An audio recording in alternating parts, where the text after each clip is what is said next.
Bonsoir chers téléspectateurs, bienvenue. Bienvenue dans ce nouveau numéro de Parlons-en. En ce jour, notre invité représente un domaine qu'on dira connu mais également méconnu, à savoir l'infographie. Pour parler de ce sujet, nous recevons ce soir notre invité, M. Mahamadou Dandare, ingénieur de formation, écrivain et promoteur de l'agence Lighton. Vous êtes spécialisé en photographie, audiovisuel, maîtrise des cérémonies, graphisme, impression numérique et publicité. Vous faites également de la publicité et du marketing. Vous êtes complet comme agence de publicité, on va dire. Bienvenue. Merci beaucoup. Merci de nous recevoir sur ce plateau de Parlons-en. Et je pense qu'on va en parler. Même si on n'est pas trop complet, il y a d'autres services qui vont venir encore après, Inch'Allah. Dans les termes que j'ai évoqués, il y aura certains qui auront besoin d'un peu plus de développement pour une meilleure compréhension. Je pense qu'au fil de la discussion, on va y arriver. Super. Ok.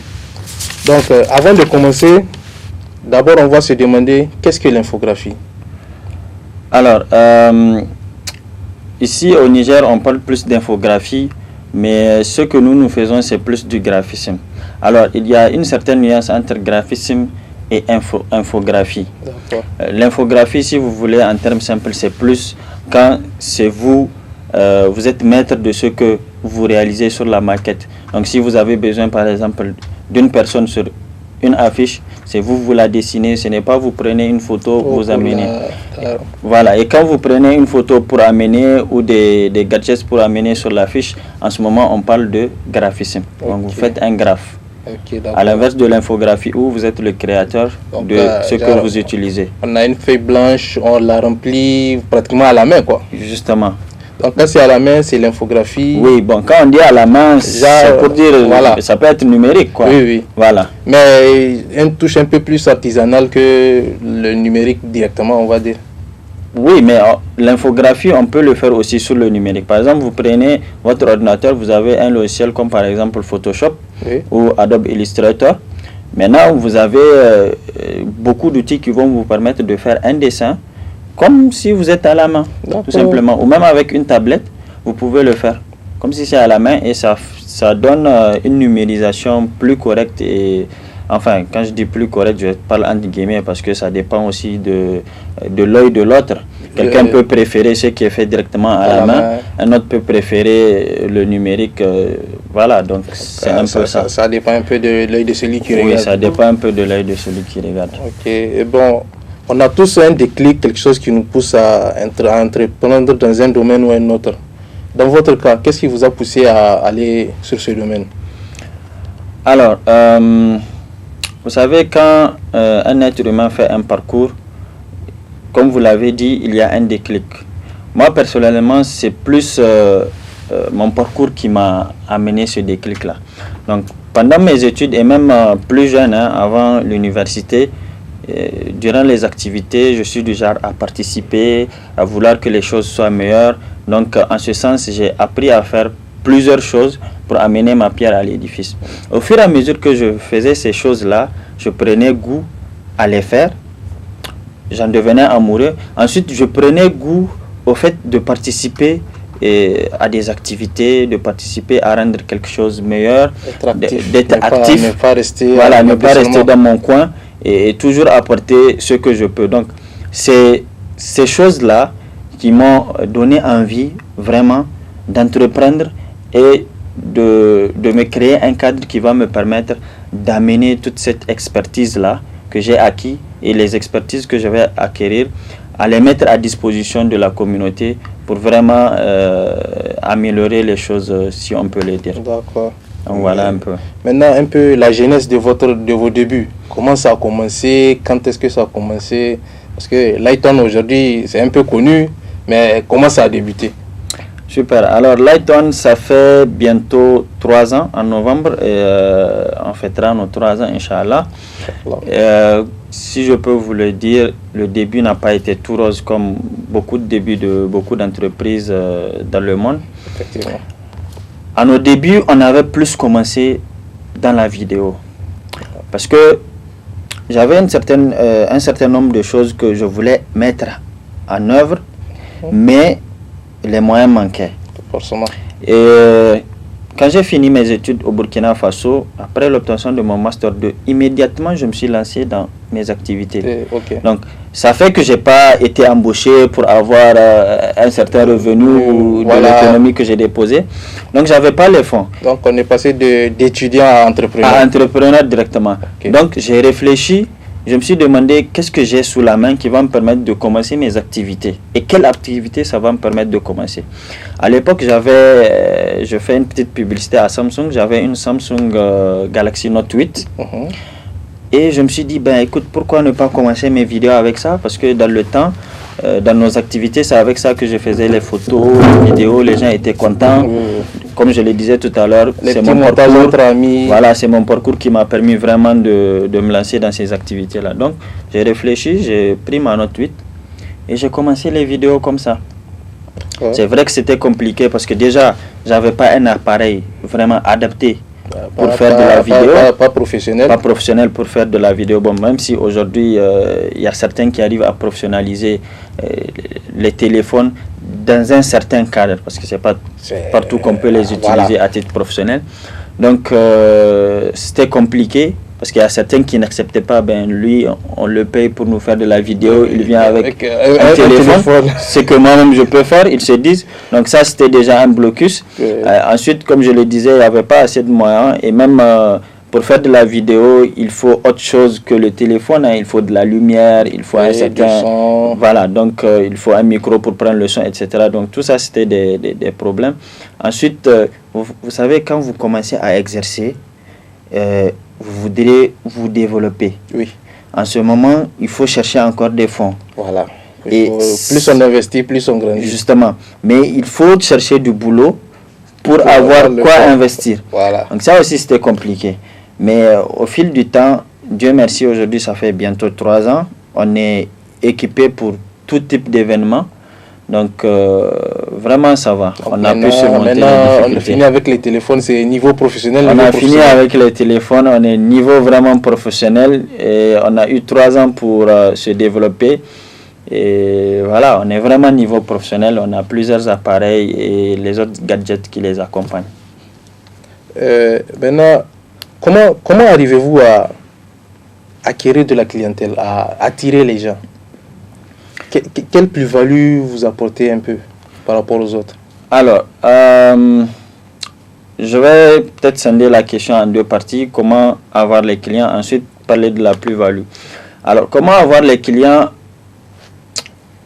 Quand j'étais étudiant à Ouaga, je me suis fait un réseau, d'accord? Oui. Quand j'étais revenu au pays, j'avais pratiquement pas de réseau, on va dire, parce que j'étais déconnecté du pays pendant 6 ans. Et voilà, c'est assez long. Et c'est au Niger que moi je vais faire mes activités. Donc la plupart de mes contacts, soit ils sont au Burkina, ou peut-être quelques-uns sont revenus. Donc j'ai pensé à quoi? Au numérique. En même temps, j'ai créé, je pense le 4 novembre, si je ne me trompe pas, la page Facebook. Sans même commencer réellement l'activité.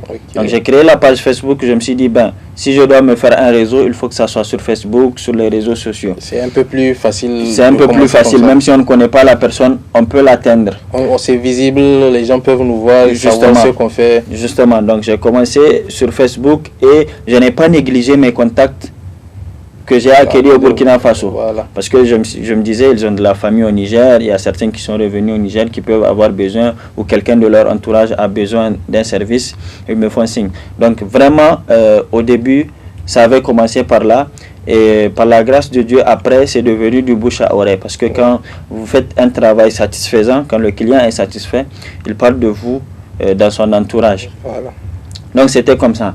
Maintenant, pour parler de plus-value, réellement avec nos clients, nous l'approche qu'on a, ce n'est pas directement de leur montrer nous notre plus-value, mais c'est que le client se rend compte de ce qu'il a comme plus-value en venant à Light On. Nous, par exemple, notre slogan vraiment c'est le reflet du meilleur. Peu importe le client qui vient, on l'écoute, ensemble on établit les stratégies pour qu'à la fin nous puissions lui donner le meilleur de ce à quoi il s'attendait. Voilà, qu'il ne soit pas déçu, qu'il soit entièrement satisfait, d'où notre politique de travailler avec le client. Par exemple, quand on fait un montage vidéo, c'est pas on fait le montage, on livre, non. On fait une première livraison pour observation. On récupère les observations, on les met. Après, on donne s'il y a encore une observation, ainsi de suite. Donc, on ne lui donne pas directement le non, produit fini, il n'est pas content, et puis voilà, on ne peut plus revenir à voilà, l'arrière. on prend en compte vraiment les observations du client parce que nous, on a notre expertise. Le client a son sentiment, son ressenti, ce qu'il veut. Et le meilleur pour nous, c'est d'allier les deux. Ce que le client veut et nous, notre expertise. Parce que c'est nous qui puissions, par notre expertise, réaliser ses vœux. Genre, il vous exprime son rêve et vous faites en sorte que ça se réalise. Ça se réalise, justement. Okay. Donc, c'est vraiment comme ça que nous opérons. Et dans toutes nos activités, nous donnons le meilleur de nous pour qu'à la fin, nous d'abord, nous soyons satisfaits. Ensuite, le client. Parce que même si le client est satisfait, quand nous ne sommes pas satisfaits de notre travail, c'est quelque part un regret. Un travail bien fait, il faut être fier de son travail. Justement. Il faut pouvoir le revendiquer à tout moment. Justement, c'est ça. Et quel est votre public cible? Vous préférez les professionnels, le grand public, bien le large éventail? Alors, sincèrement, par exemple, quand on avait commencé à Light On, on n'avait pas pensé à ça. Vous savez, je vais faire une petite parenthèse, c'est quelque chose dont je pense la jeunesse, ou même, je vais dire plus généralement, ceux qui vont se lancer ont besoin. Les informations sur ce genre de choses. Oui. Quand on avait commencé, on ne se demandait pas c'est qui cible. Hein. Nous, on voulait seulement que les gens nous contactent pour aller faire un boulot. Notre activité, les questions d'à côté, c'est pas trop intéressant. Voilà. Mais au fur et à mesure de l'expérience de ce qu'on voyait sur le terrain, on a pu développer un certain nombre de services qui puissent satisfaire un maximum de public. Par exemple, pour les mariages, nous, on peut faire un mariage pour quelqu'un qui est vraiment au plus bas niveau financier. Peu importe son prix. Bon, peu importe son prix, mais un strict minimum. Voilà, c'est pour dire que on peut aller jusqu'à, par exemple, pour quelqu'un qui n'a vraiment pas les moyens de mettre sur la photographie, on peut aller jusqu'à lui proposer un service qui sied avec ses économies. On peut aller pour quelqu'un aussi qui est prêt à donner des millions pour réaliser son mariage. Okay. Ouais, un peu. Donc, vraiment, notre public, il est varié. Déjà qu'on prend les professionnels, que ce soit pour les ONG, les entreprises, les grandes institutions, le gouvernement. On prend aussi les particuliers. Donc les particuliers pour leur baptême, leur mariage, pour des shootings personnels. Okay. Voilà, par exemple, un monsieur qui a son enfant qui a besoin de shooting pour des souvenirs, on le fait. Et on a ce qu'on appelle dernièrement le volet branding personnel, où vraiment on est là, par exemple ici Tambara. Si le directeur général a besoin de soigner son image, de faire de la communication autour de sa personne, autour des valeurs qu'il incarne en tant que DG de Tambara, on a un pacte personnel branding où on l'accompagne durant ses cérémonies, ses activités, où on est là à sculpter ses faits et gestes pour vraiment avoir des images qui représentent sa personnalité, sa personne et les valeurs qu'il défend de Tambara. Okay. Donc vraiment, on n'a pas de notre public cible, c'est tout le monde.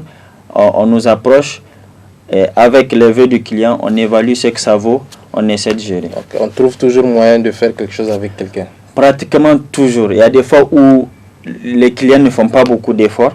Nous, on en fait, mais ils ne font pas beaucoup d'efforts et c'est malheureux parce que vraiment, quand j'ai commencé les activités, c'était dans l'optique vraiment de pouvoir aider les gens à faire la communication de ce qu'ils font.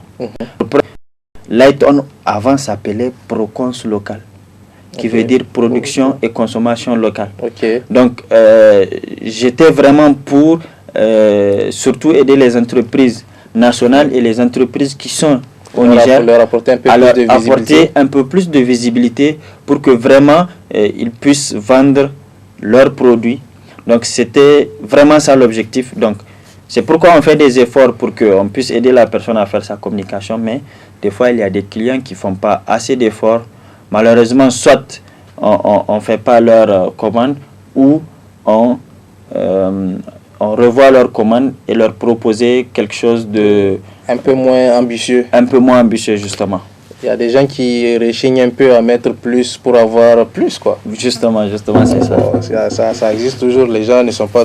En fait, il y a des gens qui ne connaissent pas la valeur de la communication dans une entreprise, qui ne prennent pas ça en compte. Je suis d'accord. Ils pensent que ça va rouler tout seul, mais même si ça roule tout seul, il faut rappeler aux gens, il faut faire de la pub, il faut communiquer, il faut parler. C'est toujours important. C'est toujours important. Une petite histoire, il y a une fois un client qui m'a dit, je pense il est venu, il m'a dit il veut de la publicité, donc je lui ai demandé ce dont il a besoin, parce qu'il y a plusieurs types de publicité. Je lui ai demandé ce dont il a besoin, je lui ai demandé, après je lui ai proposé, comment on appelle ça, un calendrier. Tel mois on fait ça, telle semaine on fait ça, on fait ça, on fait ça. Après je lui ai fait un budget.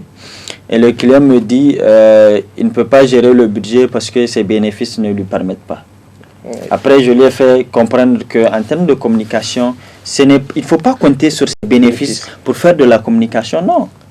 On fait un budget pour la communication. C'est ça. En fait, ce que les gens ne comprennent pas, la publicité ne fait pas vendre. La publicité, elle te fait connaître. La vente, c'est à part. Oui et non. La vente, c'est à part. Et il y a un autre type de publicité qui permet de vendre. Oui, la publicité, c'est pour de la visibilité, voilà, faire connaître les offres, etc. Voilà. etc. Maintenant, si la personne est intéressée, là, au moins, dans un premier temps, tu dois être à la vue de tout le monde. Tout le monde doit savoir que ton entreprise, tes produits, voilà. La visibilité, elle est très importante pour une entreprise. Parce que ça, il faut investir largement. Il faut investir. Parce que nous-mêmes, nos matériels, là, c'est autre chose. Hein. Ça coûte bonbon. Ça coûte la peau de... Voilà, quoi. C'est pas facile. Et par rapport à la concurrence, comment ça se passe? Parce que il y a les entreprises, maintenant, ça commence à bouger à Niamey. Oui, c'est vrai que ça commence à bouger. Pas plus tard qu'avant-hier, je pense, on m'a fait cas d'une autre... agence de photographie qui a ouvert. Alors, sincèrement, nous, à Light On ne se focalise pas sur la concurrence. Sincèrement, nous, dans notre politique, c'est mettre Light On en avant. Donc, nous, vraiment, on n'est pas dans la concurrence. La preuve, on travaille en partenariat avec d'autres agences de photographie. Hein. Donc, régulièrement, hein, même très régulièrement, même avant-hier, il y a un promoteur d'une agence de photographie qui m'a contacté pour qu'on puisse ensemble gérer une cérémonie de mariage. Donc vraiment, la concurrence, c'est vrai qu'elle est là. Et des fois, j'ai l'habitude de le dire, chaque entreprise aura vraiment son marché en fonction de ses moyens de persuasion, de communication, de qualité de travail, ainsi de suite. Donc nous, on est vraiment focus sur toujours bien travailler, offrir des services de très haute qualité pour que vraiment les clients, dans leur première idée, ça soit Light On et non quelqu'un d'autre. Donc on ne s'occupe pas vraiment trop de la concurrence. Alors nous, ce qu'on fait, on essaie de faire au mieux ce qu'on fait. Oui, on essaie toujours de faire au mieux ce que nous faisons à Light On. Une fois que les clients sont satisfaits, ils reviendront. Justement. Et amèneront d'autres aussi. Inch'Allah. Et si j'ai une cérémonie, un événement, un mariage, comment la logistique peut s'organiser? Alors, si vous avez une cérémonie, nous, ce dont on s'occupe, ce n'est pas l'organisation de ton mariage ou de ta cérémonie. Ce dont on s'occupe, c'est la visibilité en termes de photos et ou en termes de vidéos, selon ce que tu as commandé. Il y a des spécificités. Il y en a qui veulent que des photos. Il y en a qui veulent que des photos. Il y en a qui veulent que vidéo. Il y en a qui veulent photo-vidéo.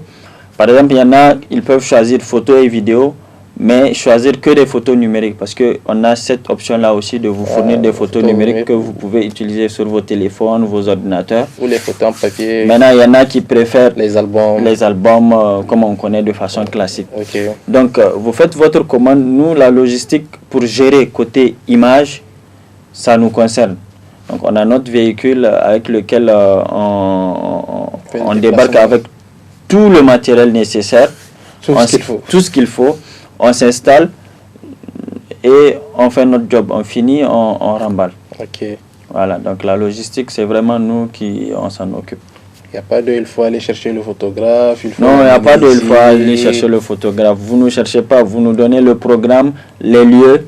On vient avec nos matos. Quand il est temps de partir, on part avec nos matos. S'il y a lieu de se retrouver la nuit pour un cocktail, vous nous donnez le lieu, l'heure. On vient avec nos matos. Vous venez à Light One, là, on ne nous cherche pas, hein, c'est nous, on vient. Et puis on est ponctuel, non? Tu peux confirmer? Ah oui, effectivement. Voilà. Sur ce point-là, je suis tout à fait d'accord. Super. Les grands événements où il faut montrer sa valeur, vous en avez vécu, où il faut prouver son savoir-faire. Voilà. On en a eu plusieurs. Je vais peut-être vous raconter les 2 dernières expériences. Okay. Où il fallait montrer sa valeur. On était à une cérémonie, c'était les cérémonies où on décore les gens, ainsi de suite, ainsi de suite. Maintenant, avant même la cérémonie, la dame qui nous a contactés m'a dit elle veut que chaque personne qui sera décorée ait une photo de sa décoration. Okay. Entre-temps, pendant l'événement, il y avait un monsieur qui gênait notre photographe. Parce qu'en ce moment, moi, je faisais de la vidéo. Okay. Et je dis au monsieur, excusez-moi, vous gênez le photographe, est-ce que vous n'allez pas vous placer à tel endroit? Oui. Il dit non, il reste là où il est, à nous de nous débrouiller. Les gens sont compliqués. C'est des choses qui peuvent arriver. Et je vous assure, en même temps, j'ai fait signe au photographe pour lui dire qu'il se débrouille.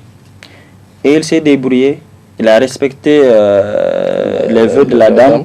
Chacune des personnes qui devaient recevoir la distinction avait sa photo, bien que les conditions n'étaient pas favorables, parce que déjà les personnes étaient en demi-cercle. Okay. Et la chose se passait en plein milieu. Donc c'était compliqué, mais on est arrivé à surmonter cette complication. Okay. Ensuite, plus récemment, on était en mission avec une structure aussi. Là-bas, l'enjeu, c'était de montrer justement notre savoir-faire et de montrer que, en termes d'image, on peut nous faire confiance. Parce que cette entreprise a eu une petite mésaventure avec leur précédent photographe, qui, sur certains points, n'avait pas été à la hauteur. Donc, avec nous, c'était la première expérience. Même si en ce moment, je n'avais pas vent du fait que l'ancien photographe n'était pas... J'avais pas ces informations, mais pour eux, c'était ça. Et c'était notre première mission. On était parti à Zender. Je vous assure, c'était une mission de 17 jours, non? Si je me rappelle bien. La première journée, on a fini, on a remballé, on est rentré à l'hôtel. En même temps, j'ai traité les images et envoyé. Le lendemain, le deuxième jour, on était en train de discuter avant le début de la formation. La dame nous dit, écoutez, après Zender, on a connu, est-ce que vous êtes prêts à aller avec nous? J'ai dit, tout naturellement. On est là pour ça. On est là pour ça et en même temps, on les a programmés sur notre agenda. Pour vous dire à quel point on était attendu, notre expertise était attendue. Donc, il ne fallait pas se rater dès le premier jour. Dès le premier jour où ça a été concluant, on nous propose encore une autre aventure. Okay. Donc vraiment, il y a des cas où il faut prouver. Et sincèrement, il y a des cas, ce n'est pas aux clients qu'il faut prouver le savoir-faire. Parce qu'il y a des clients, quand ils viennent, déjà ils sont d'accord. La plupart, ils sont conquis. Mais c'est sur le terrain que des complications peuvent venir. Les choses inattendues. Des choses inattendues. Ou maintenant, c'est à nous de faire tout notre possible pour surpasser ces obstacles et toujours proposer des services de qualité, même avec ces obstacles-là. Donc, sur le terrain, on est en constante amélioration et en constance... L'apprentissage ne finit jamais. Ça ne finit jamais et on est toujours en train de nous battre pour que le rendu final soit très bon. Mais en parlant d'apprentissage, par exemple, ce n'est pas votre domaine de formation. Comment vous avez fait pour vous former, pour apprendre, pour maîtriser? Enfin, aujourd'hui, vous êtes pratiquement un expert, donc comment ça s'est passé? Ok, je suis professionnel expert, là, on va revenir. Alors, sincèrement, ce n'est pas mon domaine de formation. Je suis ingénieur génie civil, comme vous l'avez dit. Oui. Mais Dieu faisant les choses, même hier, on était à un meeting gala où beaucoup de chefs d'entreprise et d'hommes de bureau, d'administration se sont réunis pour partager et discuter. Donc je disais à un monsieur que, en fait, des fois, pour des gens comme nous, c'est réellement le parcours qui nous apprend. Donc durant mon parcours, les 6 ans que j'ai fait à Ouaga pour être ingénieur génie civil, durant ce parcours-là, c'est durant ce parcours que j'ai appris la majeure partie des choses que je fais actuellement dans mon entreprise avec mon collègue. Donc, lors des activités, comme je le disais tantôt, on avait besoin par exemple, de maître de cérémonie. La première fois, je me rappelle, on avait besoin de maître de cérémonie. Je ne savais même pas. Hein. Ils se sont concertés entre eux qui va faire maître de cérémonie. Ils se sont dit, Tendere, il sait bien parler en français, donc il peut faire maître de cérémonie. Donc c'est là ils m'ont approché et moi je ne voulais pas refuser. J'ai accepté. Je suis parti, j'ai fait maître de cérémonie. Ça m'a plu, les gens m'ont félicité, c'était bien, tu as bien géré. Et une autre cérémonie, naturellement, on me rappelle. Vu qu'il a géré la première, voilà, on a géré la suivante. Voilà, donc je pars. Ensuite, je suis en train de me former, je suis en train de prendre goût. Et vous prenez de l'expérience. Et je prends de l'expérience. Vous voyez, pour la maîtrise de cérémonie, c'était un cas comme ça. Et c'était dans mon parcours pour devenir ingénieur génie civil. C'était pas une formation spécifique pour être maître de cérémonie. Voilà. Mais c'est dans le temps qu'on a appris et avec l'expérience. Ensuite, pour la photo, par exemple, c'est vraiment quelque chose qui a été... c'était une passion dès l'enfance. Je me rappelle, j'ai un cousin, Samna, père à l'âme de son père, qui lui a ramené un appareil photo en ce moment argentique avec les clichés là. Il lui a ramené ça, je me rappelle plus. Ça date. Oui, ça date, on était au primaire, hein, je me rappelle plus entre CE1 et CE2. Donc il lui a ramené ça et c'est un cousin avec lequel on a beaucoup traîné ensemble dès le bas âge, même maintenant on traîne ensemble. Donc à deux, on s'amusait avec l'appareil photo. Et Dieu merci, chez lui, c'est à Mauré. Vous savez, Mauré a été l'épicentre de la photographie à un moment. Tout se passait là-bas, les photos d'identité, tout. C'était vraiment le fief. Et Dieu merci, je passais beaucoup de temps dans ce quartier. Et les grands frères du quartier, il y avait quelques-uns qui étaient photographes. Donc quand on passait, ils prenaient l'appareil, ils nous montraient certaines choses, comment faire le cadrage, et ainsi de suite. Donc on continuait à prendre goût. Et je pense qu'à un moment, il va m'excuser, j'ai même, on va dire, confisqué son appareil. C'était plus avec moi qu'avec lui. Voilà. Maintenant, après, à partir du collège, quand il y avait des événements ou entre potes, quand on se prenait en photo, en tout cas, je faisais partie de celui qui avait les meilleures photos avec son téléphone portable. Donc, avec ça... Avec l'expérience acquise dès l'enfance, donc ça continue. Ça continue. Donc, ça a continué. Et même quand j'étais toujours dans mon parcours d'ingénieur, là, aux événements, j'étais pratiquement le photographe attitré, quoi. On m'a juste pas dit hey, viens nous faire des photos, mais je faisais le plus de photos. Pratiquement on savait que le photographe était là. Il était là justement. Donc vraiment c'est durant ce parcours pour devenir ingénieur génie civil et même un peu plus antérieur que j'ai développé pratiquement toutes ces qualités, la passion de faire de la photo, la maîtrise des cérémonies et tout. C'est vraiment intéressant parce que il y a des gens qui ne vont pas au bout de leurs rêves, ils s'arrêtent sur des questions de bon, est-ce que ça va aller, est-ce que c'est nécessaire. Une fois qu'on rêve de quelque chose et qu'on a la passion, je pense qu'il faut se lancer seulement. Ouais, il faut se lancer, mais bon, ça reste compliqué aussi. C'est jamais simple. Voilà, je pense que c'est la raison pour laquelle beaucoup abandonnent, parce que c'est compliqué. Par exemple, hier même au meeting gala, je disais à un collègue que on dit travailler sur soi, c'est dépendre, avoir son temps, se réveiller quand on veut, dormir quand on veut. Mais dans les faits, en réalité, ce n'est pas le cas. C'est plus dur que de travailler pour quelqu'un. Je dirais peut-être pas ça, mais ça a ses difficultés aussi. Parce que des fois, on peut travailler pour quelqu'un et avoir plus de difficultés qu'un entrepreneur, vice-versa. Mais c'est pour dire que l'entrepreneur, lui aussi, dans la majorité des cas, il n'a pas son temps à lui. Je vous prends un exemple. Un client peut me donner un deadline. On est samedi, non, aujourd'hui. Oui, on fait le travail samedi, on s'entend. Je dis au client lundi, je livre. D'accord? on arrive à dimanche, minuit, j'ai pas fini. Est-ce que je vais aller dormir? Il faut, vu que c'est demain le rendez-vous. C'est demain le rendez-vous. Il faut le finir. Donc ce rendez-vous-là m'empêche de dormir.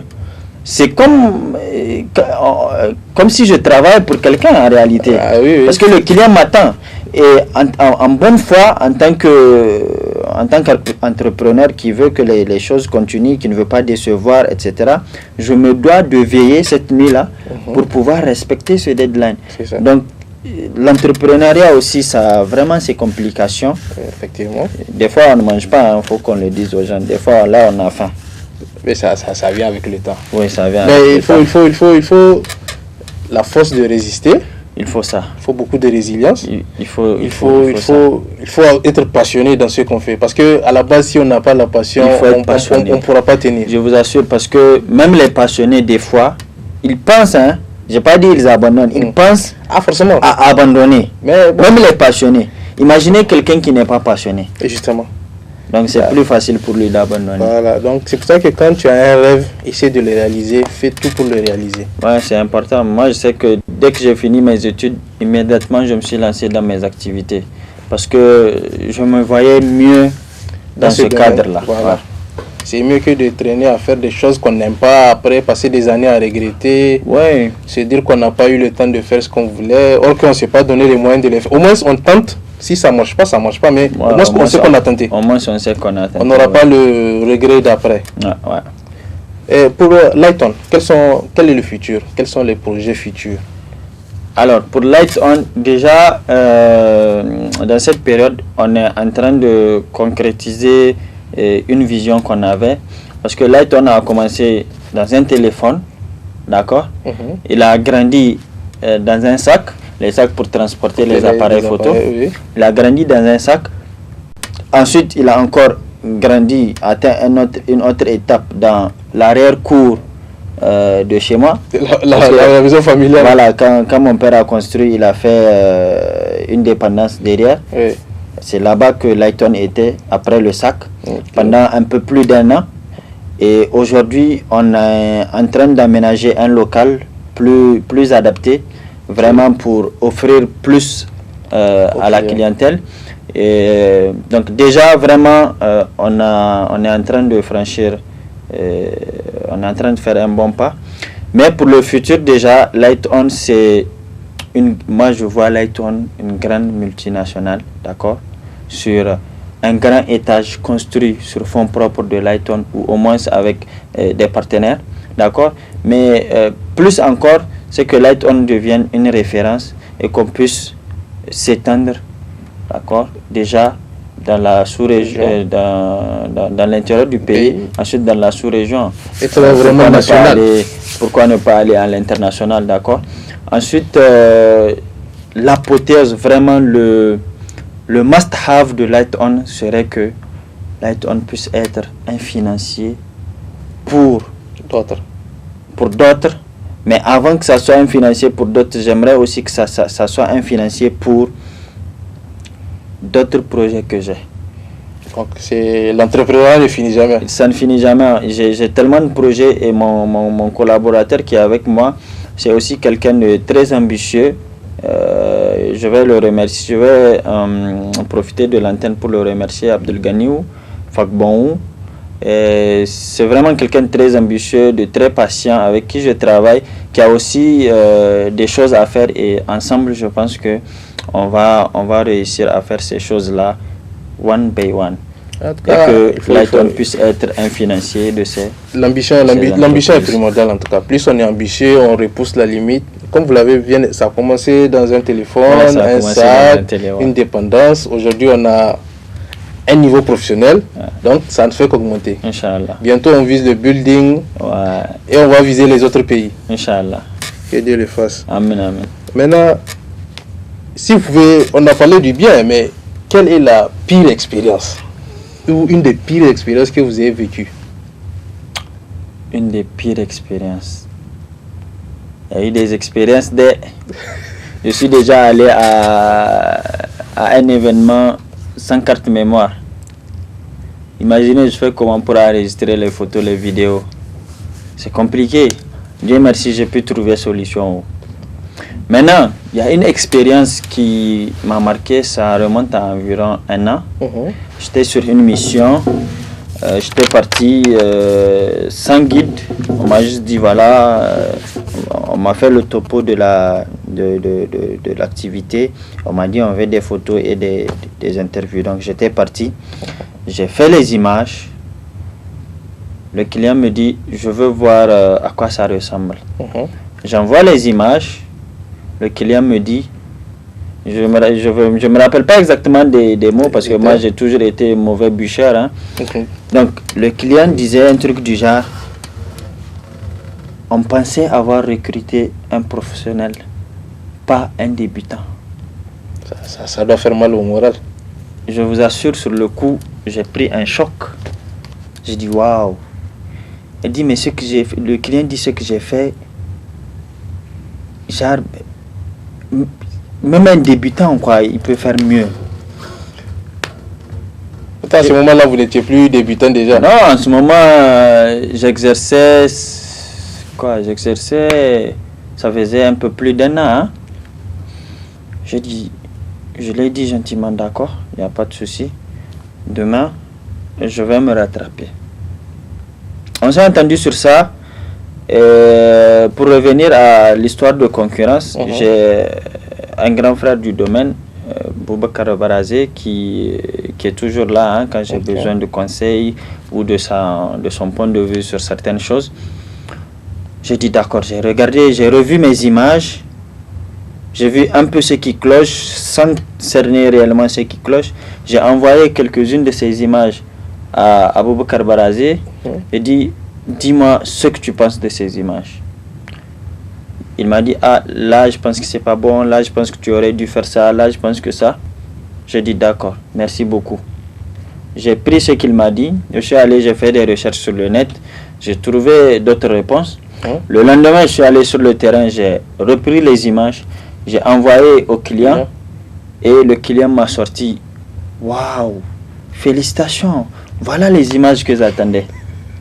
Donc, imaginez une expérience comme ça. Sincèrement, je ne dirais pas que c'est une mauvaise expérience, même si ça n'est une, mais c'est une expérience qui m'a permis de me former et en l'espace d'une journée, d'offrir l'extrême opposé de ce que j'avais donné. On est parti du plus bas au plus haut. Justement. Je pense que ça, c'est une bonne évolution. Finalement, c'est une bonne expérience. C'est une bonne expérience. C'était pas facile à digérer, mais... C'est vrai que les mots, des fois, on va dire le service après-vente ou le service clientèle, des fois, quand certains clients reviennent avec des mots, c'est pas toujours évident à gérer. C'est pas toujours évident, mais Dieu merci, je suis quelqu'un, j'encaisse sincèrement. Au fil de mes années, j'ai fait je me suis mis beaucoup dans les gens. Ça permet de se former. J'ai fait beaucoup d'associations, j'ai fourré mon nez partout. Donc ça m'a permis de me former et même au-delà de ma vie associative, j'ai appris vraiment à encaisser les choses et à les refouler quand il le faut. Je pense que c'est ça, il faut beaucoup de résilience, il faut prendre sur soi. Et puis c'est dire que bon, c'est dans le domaine professionnel. Tout à fait. On ne peut pas être parfait tout le temps. Il y a des jours où ça ne va pas. L'essentiel, c'est de se rattraper rapidement. Et de maintenir le niveau. En parlant de se rattraper, il y a une dernière mauvaise expérience que j'ai faite là, toute récente. On était sur 2 événements. Là, on était sur 2 événements au même moment. Donc, il y a mon collègue qui était à un baptême. Moi, j'étais sur la couverture d'un atelier. Et je vous assure, mon appareil a commencé à faire des bugs. Pendant que vous étiez sur place? Pendant que j'étais sur place, j'étais en train de faire les photos. Et les photos les plus importantes dont ils avaient besoin, ce n'était pas encore l'heure de les faire. Et l'appareil déconnait. Après, ça ne travaillait plus. C'est l'objet, parce qu'un appareil est composé, enfin, sur 2 grandes parties de boîtier et d'objectif. C'est l'objectif qui avait un problème. Mon collègue était loin. Donc, il ne peut même pas venir pour dépanner. Oui, et il ne fallait pas que lui aussi il quitte son lieu de travail. Il n'y avait pas de photographe dans les alentours. Et pour revenir à cette histoire où je vous disais que je travaille avec certains photographes, j'ai appelé d'autres, ils étaient en train de travailler. Ils ne pouvaient pas me dépanner en ce moment. Oh, j'avais sué, hein. J'avais la sueur, sincèrement, parce que le moment important allait venir et moi, je n'étais pas prêt. Donc après, j'ai dû appeler un autre collègue photographe, Dieu merci. Ils avaient un objectif qu'ils n'utilisaient pas en ce moment. Donc j'ai appelé un autre ami coursier, Dognay Express. Je l'ai appelé, j'ai dit, pote, vraiment, je suis dans la merde, il faut que tu m'aides. Je lui ai dit qu'il devait partir à tel endroit, me prendre l'objectif et me l'amener. Donc c'est ce qui a pu me sauver, mais sur le coup, j'avais eu chaud. C'est vrai qu'en entrepreneuriat aussi, le truc essentiel, c'est d'avoir la connaissance, d'avoir un bon réseau et d'avoir des gens avec qui on peut partager, communiquer. Il ne faut pas rester dans son coin, se dire que je fais mes affaires moi-même. Parce qu'on aura toujours besoin de quelqu'un. Toujours. Seul, je ne dirais pas que ce n'est pas possible. C'est compliqué. C'est peut-être possible, mais ça va être compliqué. Et même si vous y arrivez, ça prendra sûrement plus de temps que si vous êtes avec d'autres. Je pense que oui, c'est vraiment important. Ouais. Les gens doivent partager. Parce que quelqu'un a... Peut-être vous êtes sur un problème, pour vous c'est insurmontable. Quelqu'un est déjà passé par cette étape. Justement. Donc il peut vous donner les voies. Tu passes, tu fais. Puis toi, tu vois que tu es débloqué. Tout à fait. Tu vas te dire c'est de la magie, ou que non, c'est juste... Lui aussi il a été bloqué à un moment. Il a trouvé la solution. Voilà. Et voilà, il partage. Le partage c'est bon. C'est toujours une bonne raison. C'est très important. C'est très important. En tout cas, je pense que vous êtes un exemple pour beaucoup d'entrepreneurs parce qu'il y a beaucoup qui abandonnent dès qu'il y a un couac ou deux. On dit bon voilà, c'est pas mon domaine, je peux plus, je dois m'arrêter. Et il y en a qui s'arrêtent alors qu'ils pouvaient continuer, mais ils renoncent assez facilement. Tout à fait. Parce que les gens doivent être un peu plus ardus. C'est important. Quand on veut être entrepreneur, il faut s'armer de force mentale et physique même, parce que des fois on fait le travail de plusieurs personnes et pendant plus d'heures que celui qui travaille par exemple dans un bureau où c'est 8 heures ou 9 heures la journée. Nous on travaille pratiquement H24 hein. Du lever au coucher du soleil. Du lever au coucher du soleil. Quand on descend du travail, c'est pour aller dormir. Quand on se réveille, c'est pour travailler encore. Donc, pratiquement tout le temps travail. Mais c'est formateur parce que plus on apprend de l'expérience, moins c'est pénible, on va dire. Justement, moins c'est pénible et plus l'entreprise grandit, plus on recrute des gens qui vont s'occuper de certaines tâches on va déléguer et alléger vraiment le travail. Je pense qu'on n'a pas évoqué beaucoup le marketing. Maintenant, vous avez des community managers ou bien pour l'entreprise qui veut faire on va dire, le marketing avec vous? Oui, on a déjà eu à faire cela et actuellement on est en train de faire. Il y a des entreprises qui nous ont fait confiance. Il y en a même des startups qui ont débuté presque au même moment que nous, qui nous ont fait confiance pour le community management de leurs réseaux sociaux. Parce que c'est quelque chose de très important aujourd'hui. Surtout à notre époque, là, pratiquement, beaucoup de choses se passent là-bas. Voilà, beaucoup de choses se passent là-bas. Beaucoup de gens sont sur les réseaux sociaux. Donc, tout le monde y est. Voilà, il faut avoir une politique pour vraiment bien gérer déjà les abonnés et bien atteindre d'autres et bien communiquer sur ces produits et services. Donc, globalement, c'est ce qu'on appelle maintenir l'audience qu'on a. Il faut maintenir l'audience qu'on a, il faut avoir une certaine relation avec l'audience qu'on a. Donc, on fait ce genre d'expertise et mis à part cela, par exemple, pour gérer une page, on a besoin de contenu. Oui. On a besoin de contenu et ces contenus peuvent être des images, des photos, ça peut être un graphique, une affiche par exemple, un flyers, ça peut être une vidéo. Donc, à ce community management, on a les services qui vont avec. Donc, on propose des services de photographie pour accompagner, par exemple, ici à Tambara, si vous devez présenter vos employés sur Facebook, par exemple, vous aurez besoin de photos professionnelles pour les présenter. Donc, on fait ces offres-là pour les entreprises. On est dans le graphisme aussi pour faire une affiche. Par exemple, si aujourd'hui Tambara sort une nouvelle émission et que Tambara doit communiquer là-dessus, faire une affiche serait bien où on présente l'émission, on présente les informations sur l'émission. Oui. Et il y a des entreprises aussi qui ont besoin d'une vidéo de 30 secondes ou d'une minute pour accompagner des projections, des trucs comme ça. Justement, donc le community management aussi s'accompagne de toutes ces choses que nous offrons toujours à Light On.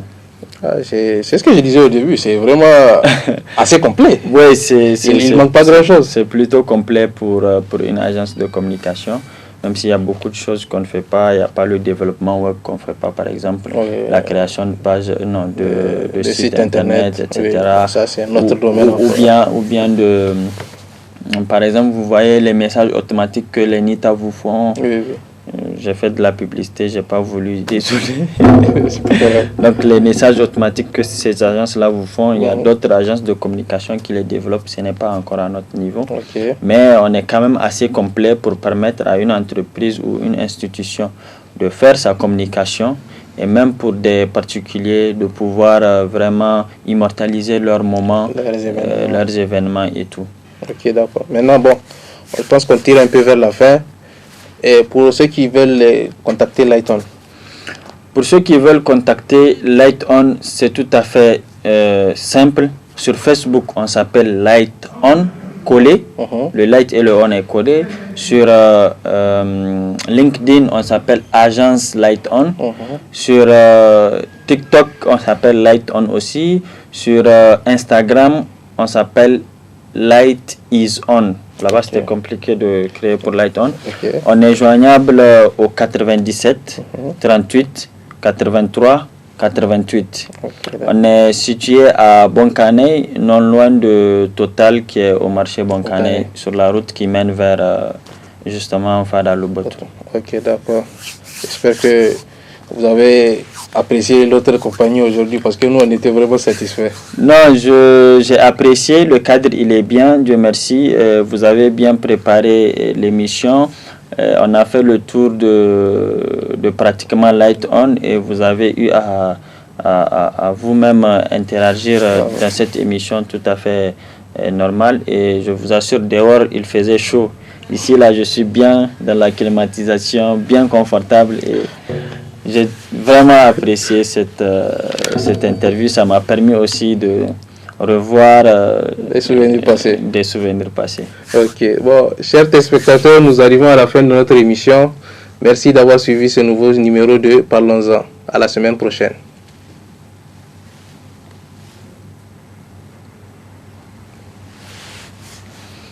Merci beaucoup. Merci beaucoup.